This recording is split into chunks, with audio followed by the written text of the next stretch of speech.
കേരളത്തിലെ നിയമസഭാ തെരഞ്ഞെടുപ്പുകളിൽ രണ്ട് മണ്ഡലങ്ങളിൽ നിന്നും ഒരേ സമയം ജനവിധി തേടിയ രണ്ട് രാഷ്ട്രീയ നേതാക്കളേ ഉള്ളൂ. ഒന്ന് കെ കരുണാകരനും രണ്ട് കെ സുരേന്ദ്രനും.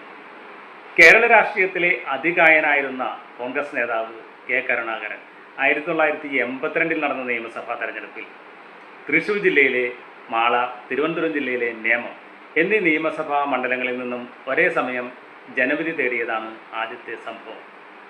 രണ്ട് മണ്ഡലങ്ങളിൽ നിന്നും ഗംഭീര വിജയം നേടിയ ലീഡർ കെ കരുണാകരൻ മാള നിലനിർത്തി നേമത്ത് രാജിവെക്കുവാനുണ്ടായത്.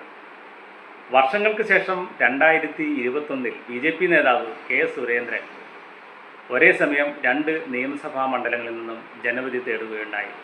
കാസർഗോഡ് ജില്ലയിലെ മഞ്ചേശ്വരത്ത് നിന്നും പത്തനംതിട്ട ജില്ലയിലെ കോന്നിയിൽ നിന്നും. എന്നാൽ രണ്ട് മണ്ഡലങ്ങളിലും അദ്ദേഹം പരാജയപ്പെടുകയാണുണ്ടായത്.